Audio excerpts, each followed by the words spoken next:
The Appalachian woods hide things best left forgotten. Old homesteads, mines, churches, cabins, structures swallowed by vines and silence. Some decay quietly, others, they don't stay quiet at all. There's a cabin along an overgrown ridge near Clay County that the locals never touch. Hunters avoid it. Hikers don't mark it on maps. The story goes that no matter how empty it stands, the cabin never sleeps. At midnight, footsteps echo across its floors. I didn't believe it, not until I stayed there myself. It was late fall, the air sharp with frost, the trees bare enough that the hills seemed skeletal. I'd been hiking all day and needed shelter from the cold. When I stumbled on the clearing, the cabin stood waiting. Roof sagging, windows black, door crooked, but still on its hinges. I should have passed it by. Something about the silence was wrong. No owls, no wind, not even the scurry of mice. Just the cabin watching. Still, the cold drove me inside. The floor groaned as I stepped in. Dust thick, cobwebs sagging, but the boards felt strangely warm underfoot. I set my pack in the corner, lit my lantern, and sat by the fireplace, though there was no wood to burn. For hours, nothing. Just the ticking of my watch and the wind outside. My eyelids grew heavy. Midnight crept close. That's when I heard it. One step, then another. Boots, heavy, pacing across the floorboards. I shot up, lantern swinging. The cabin was empty. Shadows stretched long across the walls, but no one stood among them. My heart thrashed in my chest. I whispered to myself, "It's the house settling. Just the wood, just the wind." But then the steps circled me. Slow, deliberate, pressing closer, though the boards remained bare. "Who's there?" I forced the words out, voice trembling. Silence. Then, behind me, right against my ear, another step. I spun, lantern blazing. Nothing, but the boards beneath my feet quivered as if weight pressed against them. I couldn't breathe. My pack was still in the corner. I grabbed it, bolted for the door, but the knob jammed. The wood shook under invisible weight, boots stomping hard now, rushing toward me. The lantern flickered. For a split second I saw them, footprints forming across the dust, fresh, heavy, crossing the room straight at me. I tore the door open, stumbled into the cold. The footsteps followed, pounding across the porch, then stopped. Dead still. When I looked back, the cabin stood dark again. Empty. Only the prints remained, trailing from the shadows to the doorframe. An ending where I stood. Locals say no one should stay past midnight. Some swear the steps belong to the family who built it, others to wanderers who froze on the ridge. Whoever they were, they're still walking. And if you listen closely, when the ridge wind dies down, you can hear it. Boots. Heavy. Circling. Waiting for someone to step inside again. The Appalachians are scarred with mines. Some sealed, some forgotten, some still yawning open like black mouths in the hillsides. The old-timers say the mountains don't let go of what goes inside. I heard this story from a retired foreman in Harlan County. He told it the way you'd confess a sin, voice low, eyes fixed on the table. He said one of his crew vanished underground, and the only thing they ever found was his helmet. It was the late 70s, a rainy season when the ridges wept red mud. The crew worked an abandoned shaft north of town, clearing debris for a possible reopening. They called it the Hollow Pit, a name whispered with a mix of dread and respect. That morning, one miner, young, strong, eager to prove himself, volunteered to go deeper than the rest. His headlamp cut a thin circle through the dark dust motes floating like ash in the air. The others waited near the entrance, shovels in hand, their voices echoing faintly. Minutes passed, then half an hour, too long. They called his name, no reply. Finally, the foreman sent 2 men in after him. They returned pale, saying the tunnel stretched further than expected. "It ain't right," one muttered. "The air down there's thick. Feels wrong." But they had to try. So all of them went in. The deeper they went, the colder it grew. Their lamps illuminated jagged rock, rusted timbers, and the black sheen of water dripping down the walls. At last they found something, a helmet. It lay in the dirt, lamp still burning, strap snapped clean through. But no sign of the miner. No footprints beyond, no tools, no body. Just the helmet glowing faintly in the dark. Then the sounds began. At first, faint tapping, like picks striking stone. The men froze, listening. The sound came from deeper in the shaft, steady, deliberate, but too far down to follow. Then came the voice. It was his voice, the missing miner. calling from the darkness. "Down here! Keep coming!" The men shouted back, running forward, but the tunnel seemed to stretch endlessly. No matter how fast they moved, the voice never grew closer. Always just ahead, always urging, "Down here, this way."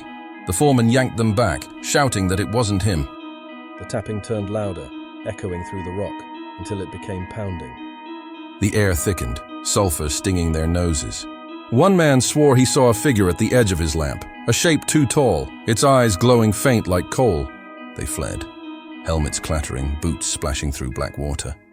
When they burst into daylight again, the tunnel seemed smaller, like it had never stretched so far at all. The helmet was the only thing they carried out. The mine was sealed the next week.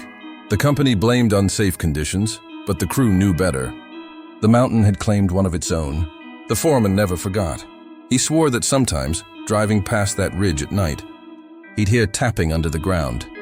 Faint, patient. And if you roll down your window, you might hear it too. Someone still calling from deep in the hollow pit. Helmet light burning where no man should walk. The Appalachian backroads twist like veins, narrow and endless, climbing ridges where headlights vanish into fog. Locals know which ones to avoid after dark. One of them is a stretch outside Boone, North Carolina. They call it Widow's Curve. I drove it once, just once. It was late autumn, the trees stripped bare, the night so black the stars looked drowned. My tires hissed over wet asphalt, the guardrails glinting dull in the beams. Around the second bend I saw her. A woman in white. She stood on the shoulder, barefoot, dress clinging wet to her frame. Long hair hung over her face. Her hand was raised, palm outward, waving me down. I hit the brakes, heart racing. My rig groaned as it slowed, tires squealing on the slick road. She didn't move, just kept waving. I rolled the window down an inch. "Ma'am, you need help?" Nothing. I leaned closer, squinting through the rain. That's when I saw it. Her arm. It wasn't bent right. The elbow jutted backward, bones twisted under skin. She dropped her hand then, slowly pointing down the road. The air turned cold.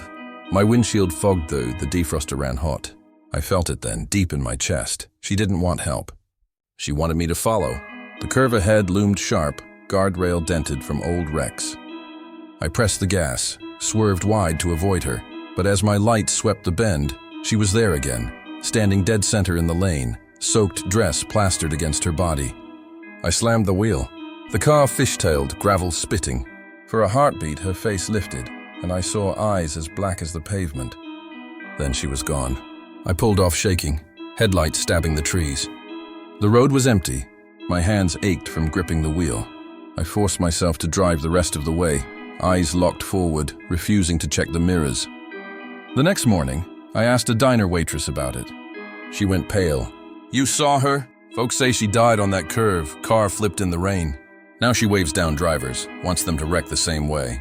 I never took Widow's Curve again, but sometimes late at night, when rain drums on the glass, I see her in memory, standing on the shoulder, arm outstretched, bones bent wrong, pointing me toward a road I don't want to follow. The Appalachians stretch wide, ridges folding into valleys like endless waves. Out there, a man can vanish for days without anyone knowing. Hunters call it freedom, but the mountains keep their own company, and sometimes they let you hear it. This story came from a bow hunter I met outside a camp store near Hazard, Kentucky. His voice shook as he told me. He swore it was the last time he ever spent a night alone in the woods. It was early November, frost already clinging to the leaves. He set camp on a ridge where deer trails crossed, laid his bedroll under a lean-to, and let the fire burn low. By midnight, the woods had gone quiet. No owls, no coyotes, nothing. Just the crack of frozen twigs under the cooling earth. He drifted off to sleep. Then the whispers started. At first he thought it was the wind, but the sound was too close, curling around his campfire. Low voices, dozens of them, rising and falling like they were speaking just out of earshot. He sat up, bow in hand, eyes searching the tree line. Nothing moved, but the voices grew clearer, some sharp, some soft, all tangled together in a language he couldn't place. He shouted, "Who's there?" The voices stopped. For a heartbeat, the forest was still. Then, from directly behind his shelter, a single voice answered, "With us." His skin crawled. He spun, arrow notched, but the fire sputtered out. He was left in total dark, and that's when he saw them. Shapes. Dozens of pale outlines standing between the trees just beyond reach. Their heads tilted, faces blurred by shadow. Every one of them whispering again, louder, weaving words he couldn't understand. The air pressed thick, heavy with damp earth. He tried to light the lantern, but his hands shook too hard. When the flame finally caught, the shapes vanished, gone as if they'd never been there. But the ground told different. Around his camp, fresh prints circled in the frost. Dozens of barefoot impressions pressed deep into the leaves, encircling his bedroll like a ritual. At dawn, he packed fast and left. He never hunted that ridge again. When he told the locals, they only nodded. One said, "Some places you don't camp." The woods already got their own. Now, even in daylight, he swears he can hear them sometimes. Whispers at the edge of his hearing, waiting for him to sleep. And when he does sleep, he dreams of that voice, still close, still clear, with us. The Appalachian hollows are strange places.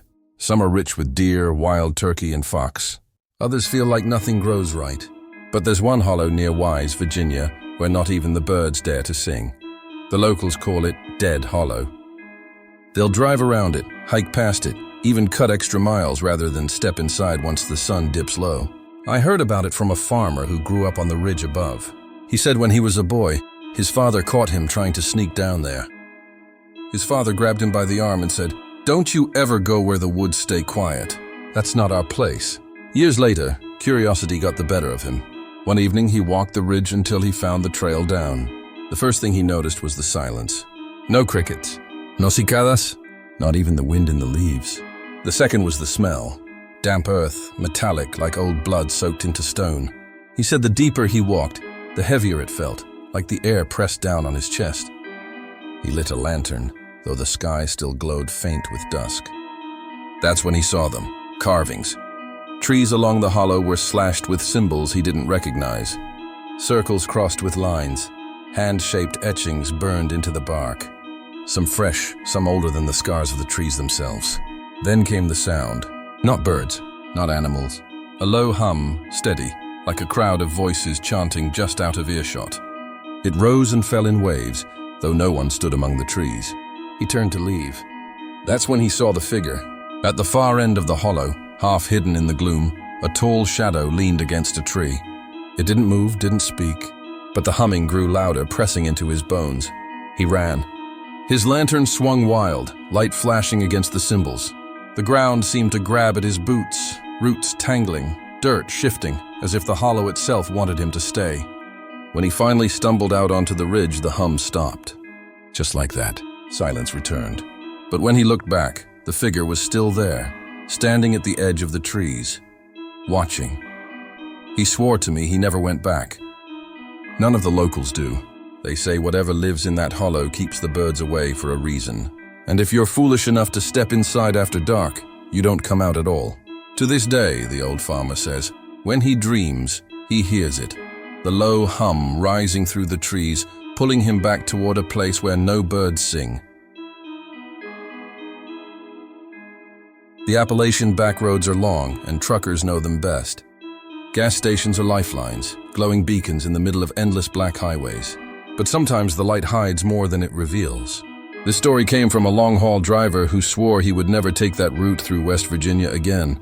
It was past midnight, his fuel running low, when he spotted the glow. A gas station sat just off the bend, old but lit, fluorescent hum above the pumps, a single sign flickering open. Relieved, he pulled in. The lot was empty.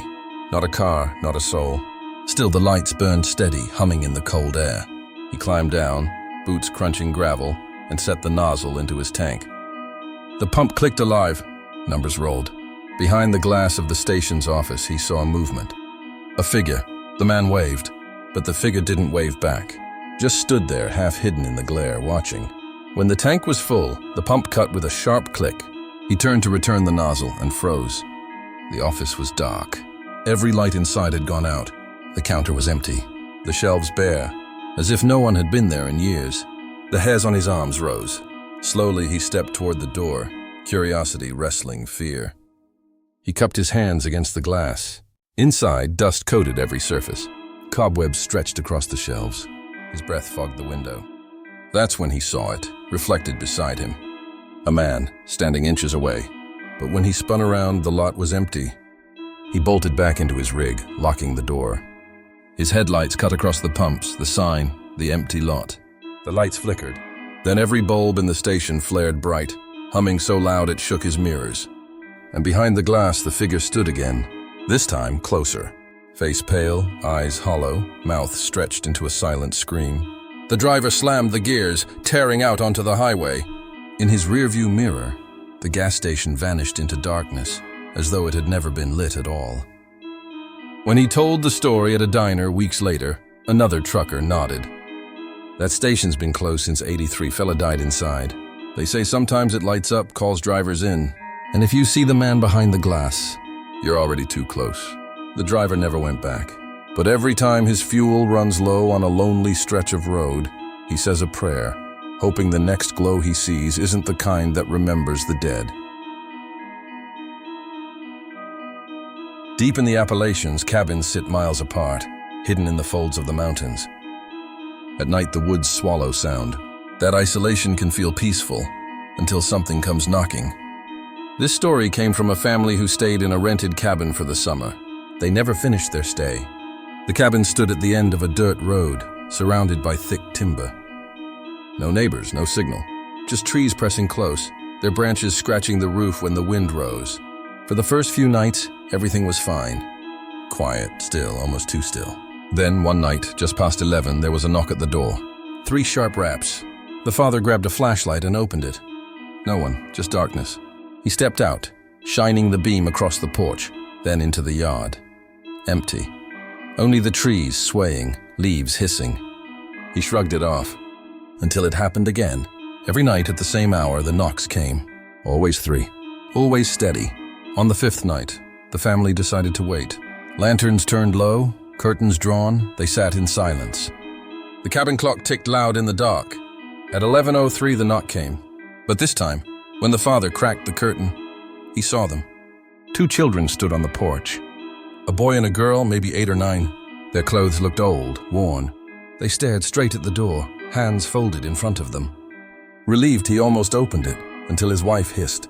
Look at their eyes. Black, solid black, reflecting the lantern light like glass. The children spoke in unison, voices flat. Let us in. We're cold. The father's hand shook on the knob. The kids didn't move, didn't blink, just repeated the words. Let us in, we're cold. The family backed away. Minutes crawled. The knocking began again, softer this time, almost polite. Then, after what felt like hours, silence. At dawn, the porch was empty. But small footprints trailed in the frost, leading from the tree line to the door, and then vanishing. The family left that morning. They never returned, leaving food, clothes, everything behind. When the cabin owner checked, he found the prints too, pressed deep into the soil, ending at the door. Locals say the black-eyed children appear when the mountains want company. If you let them in, you don't come back out.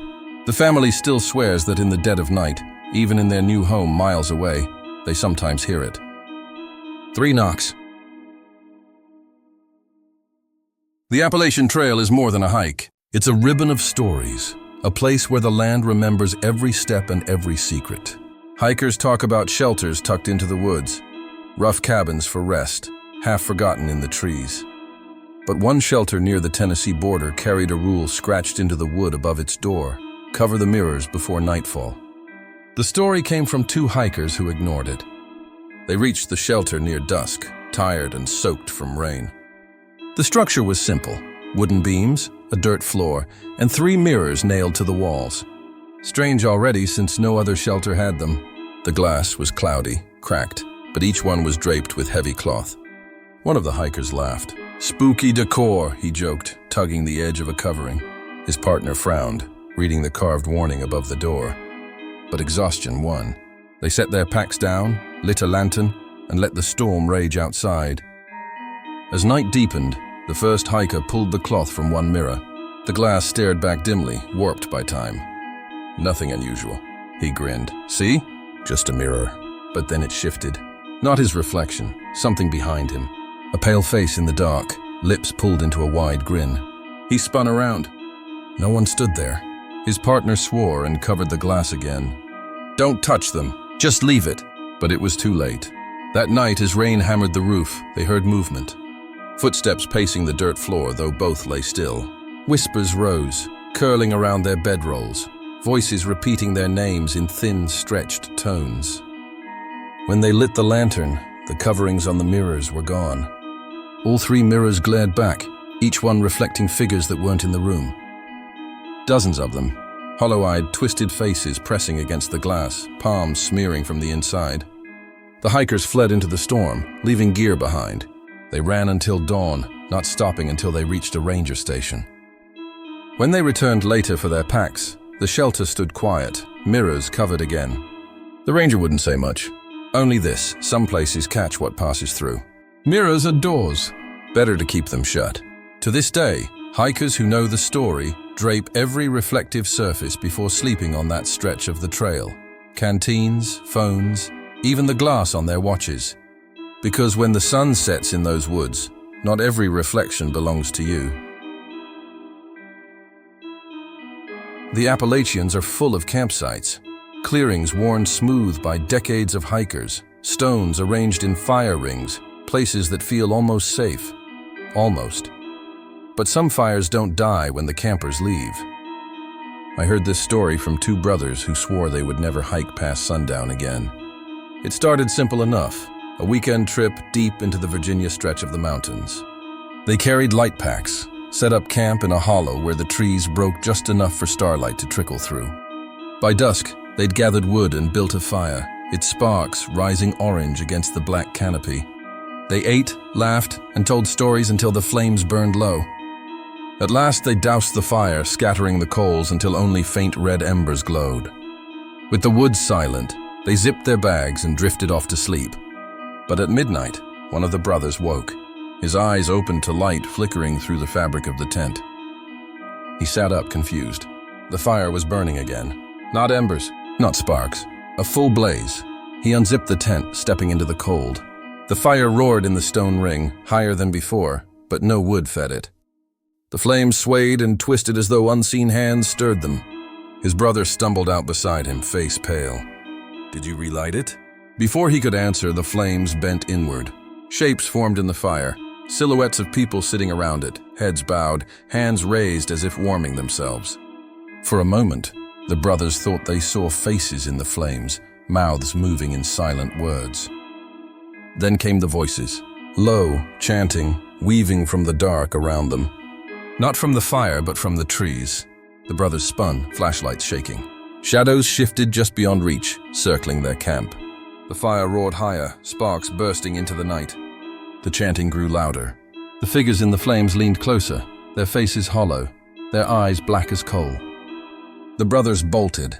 Packs abandoned, they ran through the hollow, branches tearing at their arms. Behind them, the chanting followed.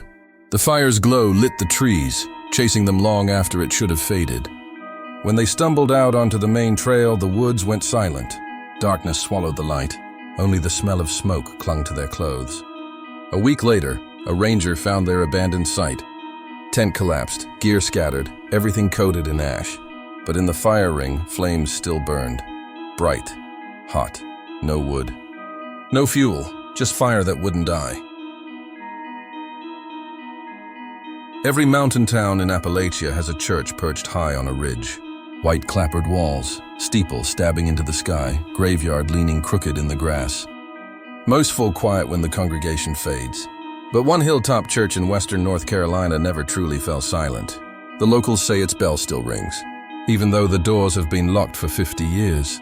I hiked up there once with a friend who swore he'd heard it. The trail wound sharp through oaks, fog clinging low, air cold enough to sting. At the top, the church stood hunched against the sky. Windows boarded, paint peeling, steeple leaning but intact. The graveyard lay scattered, stones chipped, names half swallowed by moss. We sat on the steps as dusk settled. The woods turned gray, then black. For hours, nothing but wind whispering through the trees. Then just past midnight, the sound came. A single toll, gong. The bell tower shuddered, though no rope hung from it. The sound rolled down the mountain, heavy as thunder.